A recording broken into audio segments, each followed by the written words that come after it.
David O. Russell's Amsterdam. Now, starring, listen to this cast here: Christian Bale, Margot Robbie, John David Washington, Chris Rock, Anya Taylor-Joy, Zoe Saldana, Mike Myers, Michael Shannon, Timothy Olyfantastic, Andrea Riseborough, Taylor Swift, Rami Malek, and Robert De Niro. It's a great cast, and Taylor Swift. Yeah, exactly. Spoiler alert, although it happens within the first 5 minutes. Don't worry about Taylor Swift. Someone literally throws her under a car. I have seen that gif.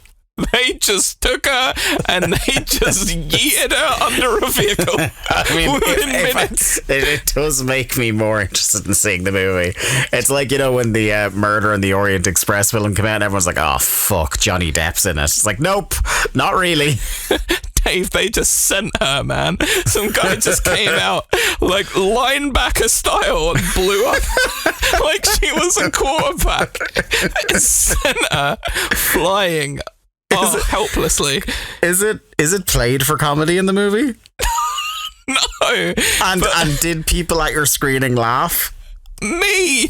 There was maybe 5 or 6 other people in there because obviously I've had the week off work, so I was like making the most of coming back from holiday and still having a day or two to myself. I went at like, you know, in the middle of the day where there's like only old people kind of in the cinema, and like when they, because you knew something was going to happen, but she just gets airmailed into the street, man. Anyway, the movie. Back to the movie. That may be the high point of the movie, so you can probably it sounds like it. That. Honest to God, right? This movie feels like to me. Now, say what you want about David O. Russell. A lot of people have. A lot of people said a lot of things about him.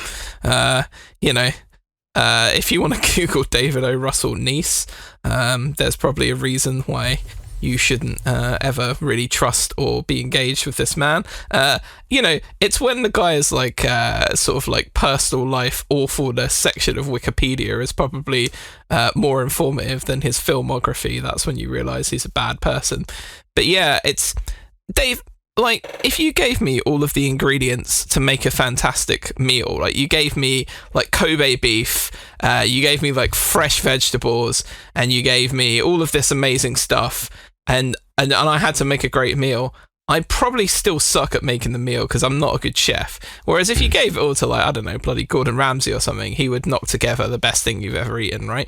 So it does feel like all of these ingredients have been given to David O. Russell, who is an artless, godless motherfucker, and he just absolutely turtles it into the ground.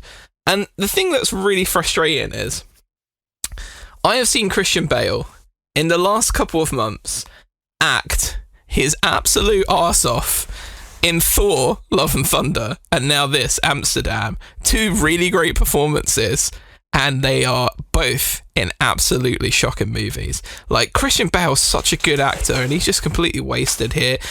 The main 3, like Christian Bale, John David Washington, and Margot Robbie, they're all so like charismatic and great, and their interactions with each other are really good. Like, you can tell their characters are kind of driving the movie forward, but the story's just told so badly. And the thing that frustrates me is, and I'll kind of spoil it a little bit, but not too much, it's about the rise of fascism, right? So the rise of fascism in the early 30s. And if you see the trailer, you would not know this. No, you wouldn't.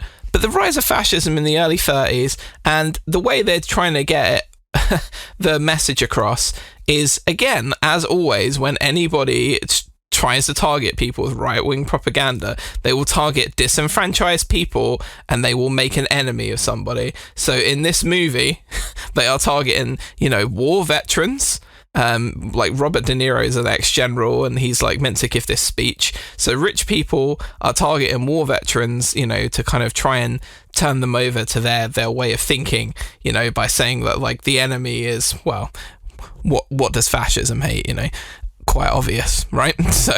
So this is kind of the main point of the movie, and you see like these rich smug pricks who are like the money men behind the fascism. Then you've got Rami Malek, who, again, spectacularly charismatic actor, absolute dog shit in this movie, not his fault in the slightest, is like the sort of smiling, keeps himself to himself, doesn't want to get involved in being a presence in the media or anything, but like, that sort of silent face of fascism, who will fund or who will promote it, but doesn't want to kind of be known and be famous. Like, all of this stuff that they've got, and you see the same thing repeated, year after year and time after time, in different phases. Different people make enemies out of, different subsets of society, because usually people with money, because they're trying to keep everybody angry at each other.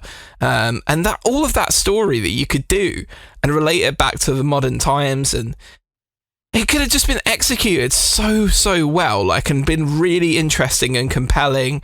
And, you instead of having all of that bubbling under throughout the movie, it's sort of done through this weird murder mystery, which doesn't really work. You never really find out really what happens to the main person that gets murdered.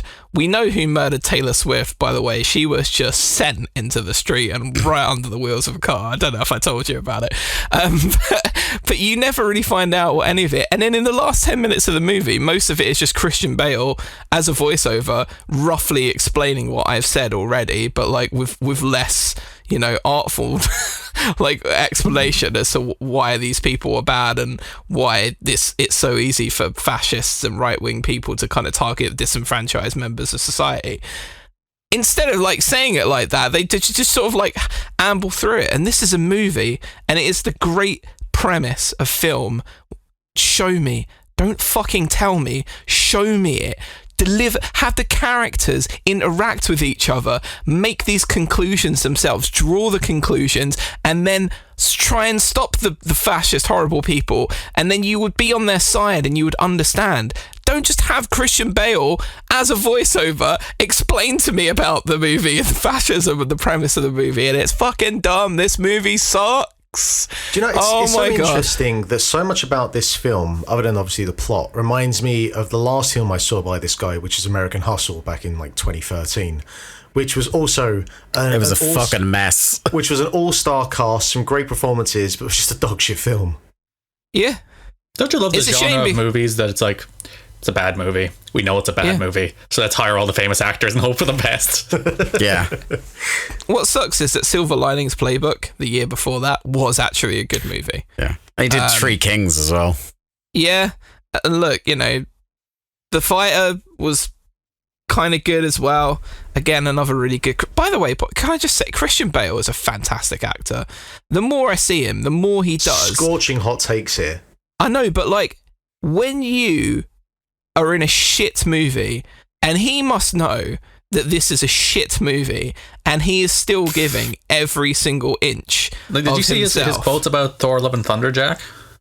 No, what did he say? Where he was like absolutely miserable because it was all on a green screen and he had no idea, like, what set am I on? Like, where even am I? Oh, I wonder, like, the way there was the tape of him on the set of Terminator, is there a version of Christian Bale of, do you know the video of Sir Ian McKellen just breaking down on the set of The Hobbit? I was about to make the exact same comparison because he's like in his green screen room alone away from everybody because he's meant to be gigantic and hobbits are small. So he's like, I'm so lonely. I'm acting to nothing. I'm just here by myself. And it seems like Christian Bale had a similar enough experience. If you want your heart broken, watch the video of like legit elderly man Sir Ian McKellen, Knight of the Realm, sobbing that he wants to go home while surrounded by tennis balls. I can only imagine, though, like Bale going from fucking, Nolan's trilogy of Batman and practical effects and how he shoots to go into an MCU flick. Like, probably, even though there's so many years apart, he'd probably still get tonal whiplash from the complete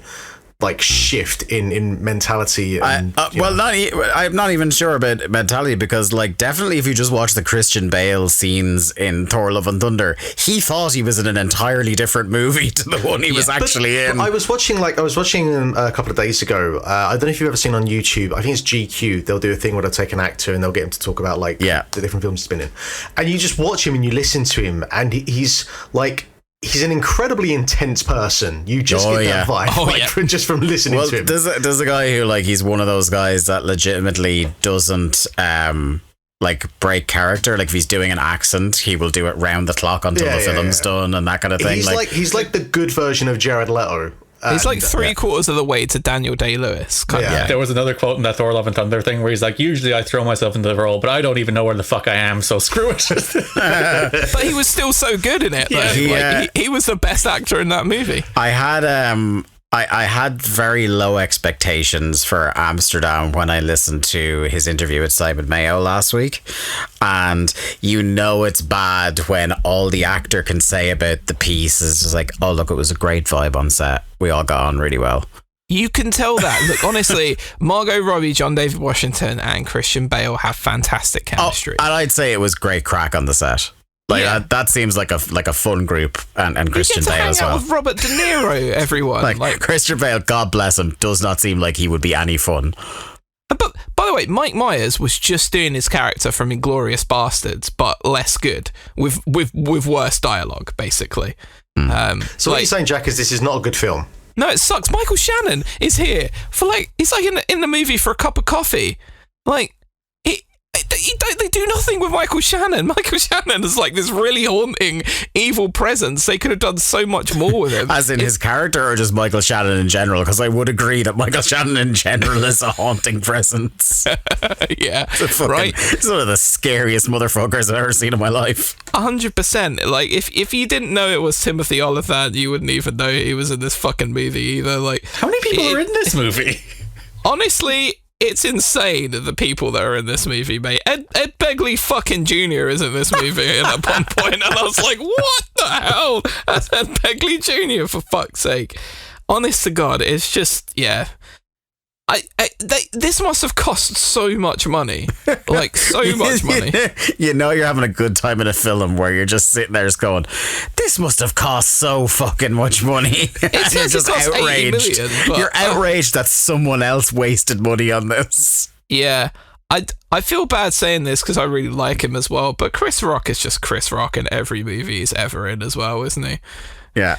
And I like Chris Rock. I think he's a brilliant stand-up, and like he is very, very funny. But again, he is just so out of place in here to the point where I'm like, what the fuck is Chris Rock doing this role for? Is it his most out of place one since, what was the one where he was reincarnated as the elderly white dude?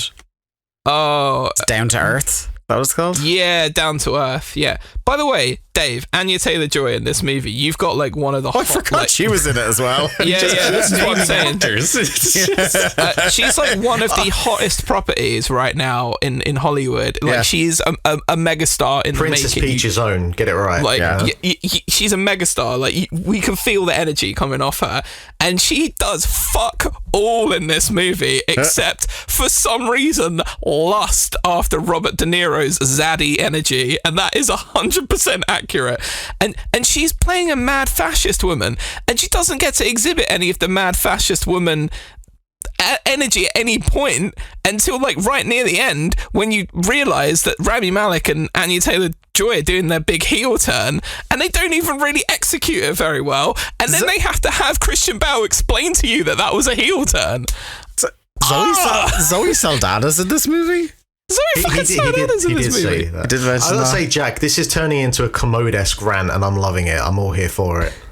Yeah, just Zoe Saldana. It's like she's a medical examiner lady, and there's like a little bit of a spark between her and Christian Bale, and you're like, oh, this is interesting. Like, I wonder what they do with this. Do you know what they do with it? Nothing. They do nothing with it. They do nothing, and then they show like in the montage where Christian Bale's explaining, he's like, oh yeah, and me and this woman. At the end of the movie, you see it for like 10 seconds, and I'm like, why didn't you just show me a burgeoning romance between two incredible actors? Oh wait, that's because you've wasted all the other incredible actors in this movie by producing a turd. Is this? This movie sucks. Hopefully, the more I thought about it since I've come out of the movie, and I was like, that's like 2.5 stars out of 5 at most. The more I think about it, the more irritated I am about how much better this all could have been. I feel like you've gotten increasingly angry at the movie as the last like 10 minutes have gone by. Yeah. But but I needed to let it out. I couldn't let it out. You I half started to let be it like, out oh, and you know, it's not very good. Now you're angry at the thing. So. He tried to let it out at the time, but they escorted him out of the Well, cinema. I'm not gonna lie, you've exceeded Garrett's go to jail promo here. So well done. Yeah.